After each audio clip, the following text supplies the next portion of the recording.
My name is Ryan Kent.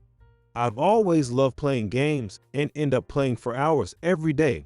But because of that, I don't talk to my wife Catherine much.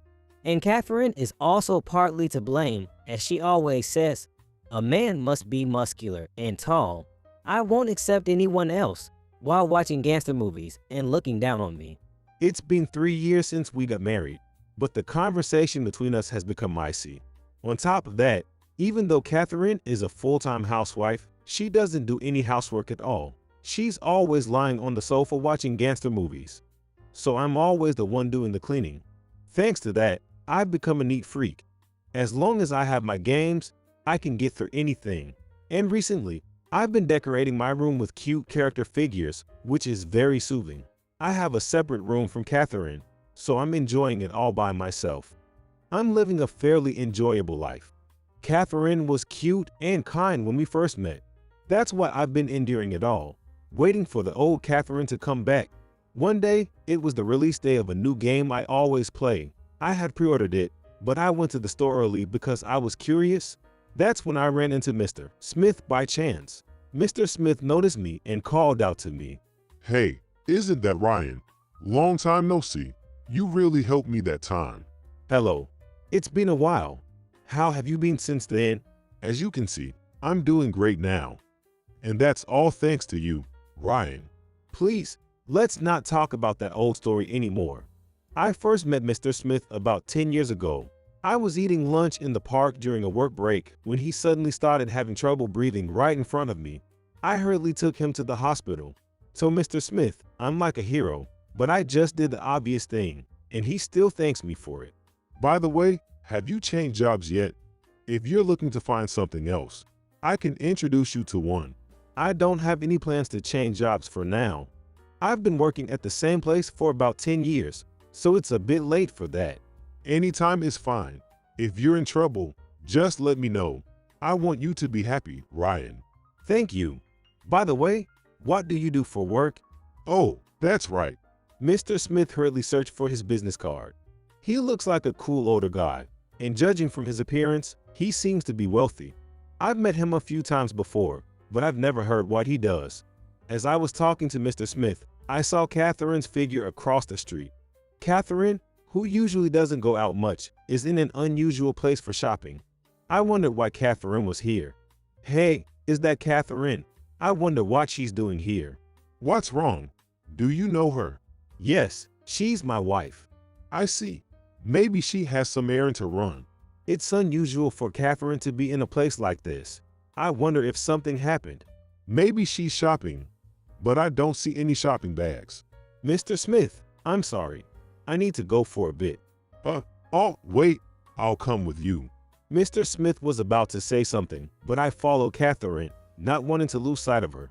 I usually don't feel this way, but I had an unpleasant feeling. The clothes she was wearing were flashy, and her makeup was heavy. I had a strange sense of unease. I turned the corner of the building and walked for a while. This area doesn't seem like a shopping district, but a residential area with many corners, making it easy to follow her. After a while, I came across a parking lot. Catherine approached a black car, got into the passenger seat, and immediately embraced and kissed the man in the driver's seat. I knew Catherine had been cold to me, but I never expected this kind of betrayal. At first, I was certainly shocked, but as I watched their long kiss, I calmed down. I took out my phone and took a photo as evidence. I'm surprised I could stay calm in a situation like this, but my hand was trembling as I held my phone. It wasn't fear, but rather anger that was welling up. Hey, what the hell are you two doing? Ryan, what? What is this? What's going on? I went around to the passenger seat, opened the door, grabbed Catherine's arm, and pulled her. Catherine was suddenly surprised. What the hell are you doing? Hey. The man in the driver's seat frantically pulled on Catherine's clothes. Catherine was being pulled from both sides, flustered. It hurts. Let go. Shut up. You're coming with me. I didn't give up, and I didn't let go of the arm I was firmly gripping. The man in the driver's seat also refused to let go. Stop it. Help. Suddenly, the man in the driver's seat quickly let go of his hand, and they were blown out of the car. Why? And they were slammed to the ground. But I didn't let go of Catherine's arm. As a result, Catherine fell on top of me, and I became a cushion for her. You bastard. In the next moment, I was grabbed by the collar and beaten up by the man who was in the driver's seat. You bastard. You bastard. As I lost consciousness from the repeated pinches, I saw the face of the man in the driver's seat. Huh? The president. Huh, who are you? Ryan. It turned out that the man in the driver's seat was President Thomas, our business partner. Moreover, I know him well from direct meetings. Hey, Catherine, is Ryan your husband? Yes. Catherine, let's go home. No, I'm staying with Kenneth. I'm not going home today. Do you even know what you're doing? Even after all this, you still won't die. Come on, come on. Stop it. Do you think it's okay for you to do this? What's your problem? It's none of your business. Ryan, are you okay? You guys, I'm calling the cops. What a noisy old man. We're friends, so butt out. That's even worse. Why would you do this? You're a mess. He's weak, so I'm just teaching him a lesson for defying me. Ryan, this is going nowhere. Let's go home for now. Yes. If you do this, you won't get away with it. You understand, don't you? What are you talking about? I told you it's none of your business. It is my business. This man is my benefactor. I'll never forgive you guys. Hi, what can an old man like you do, huh? Ryan, can you stand? Let's go home. Yes, I'm sorry. Ryan is so pathetic. I don't even want to think of him as my husband. I was supported by Mr. Smith and went to a hotel. Thinking that Kenneth might do something again at home, Mr. Smith arranged for me to rest safely. Are you okay? Does it hurt? By the way, that guy was the president of Thomas Construction, right? Yes, he's a business partner of our company. Do you know him, Mr. Smith? It's a well-known company around town, in more ways than one. More ways than one. Anyway, I'm sorry about today. No, it's fine. But Ryan, I have an idea about this incident. What do you mean? I can't cause any trouble for you, Mr. Smith. What are you talking about? You're my benefactor. I'm sure I can help you. By the way, who are you exactly? What kind of person are you? Me? I'm this kind of person. I was a little surprised when I saw his business card, but I decided to ask him for help with this matter. The next day, I visited a law firm. I checked if the photos I took the day before could be used as evidence, but the other person's face wasn't clearly visible, and the photos were blurry. I was told that the evidence was extremely weak. It was amateurish at best. I decided to go back to the hotel to calm down. I was beaten up after being cheated on, and my body was in pain. I was told to go to the hospital and get a medical examination, so I left the office. When I returned to the hotel, I received a call from Mr. Smith, who said I've gathered the evidence and I'm ready. Ready in just one day. I was half skeptical as I met with Mr. Smith. I have all the evidence of the infidelity. Let's talk about the divorce. How could you gather the evidence so quickly? It's only been one day.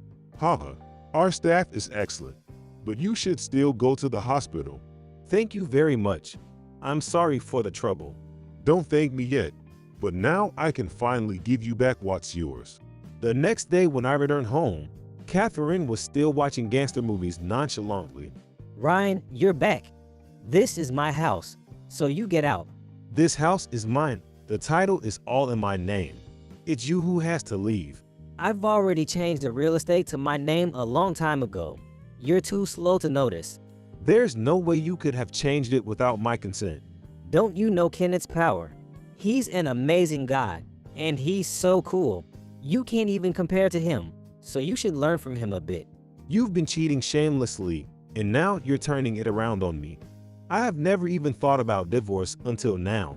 What are you talking about? When were we ever a real married couple? We're just roommates, right? I at least believed that the old Catherine would come back, so I didn't say anything. The old me. Nothing's changed. I never really liked you in the first place. But you were kind and cute when we first got married. That's because you had your father's inheritance and money. But that's over now, so I thought it was about time. Was the reason you decided to get married because of the inheritance? Of course, you're a useless nerd with no skills, and you're creepy. What's attractive about you? I've never hated someone this much. I cherish the happy memories with you, and I've endured it all.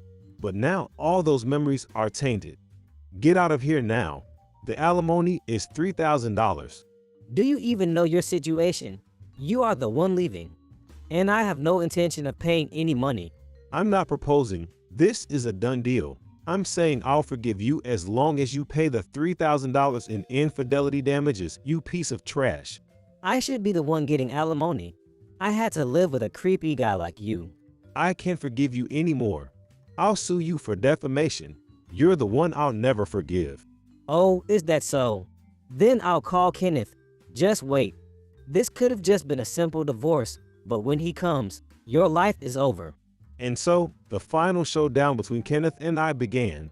Just then, Mr. Smith also came to the house. Looks like the cast is all here. You said a lot to Catherine, but do you even know your own position?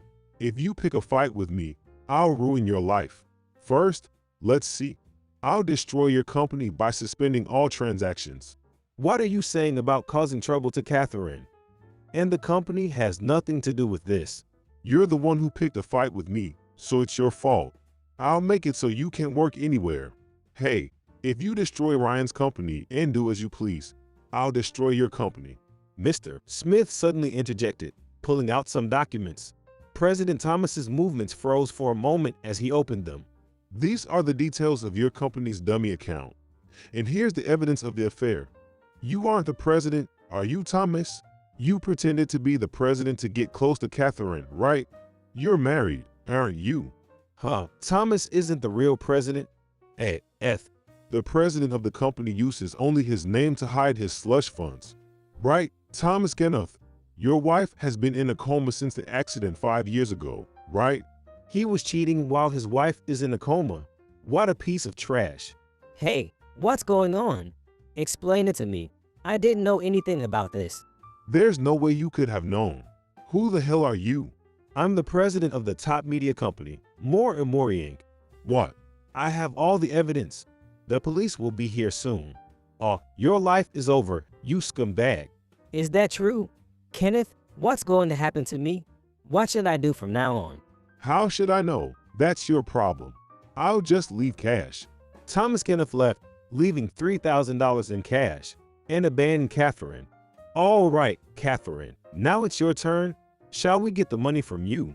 I don't have any money. What can I do? Then we'll make you a public spectacle and have you work it off. Mr. Smith showed the sleazy photos of Catherine and Thomas Kenneth. He said he could get her into that industry. No, I don't want that. Ryan, help me. Then how are you going to pay? Please, let me pay in installments. And that's how I won the final showdown.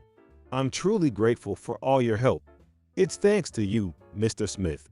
A few days later, I was summoned to Mr. Smith's house. As the top media executive, his house was quite large. While we were talking in the living room, a woman came in.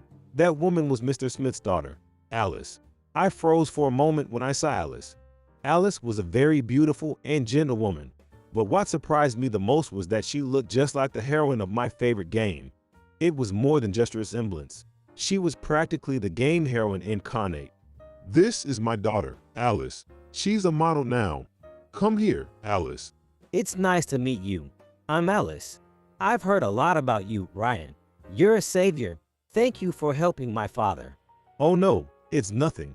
I'm the one who was helped. Alice is going to be in a commercial for a new game release. What was it called again? I'm not too familiar with the details. Could it be Ace Attorney? Yes, that's right. She's playing the heroine role. I knew it. I'm a huge fan of that series.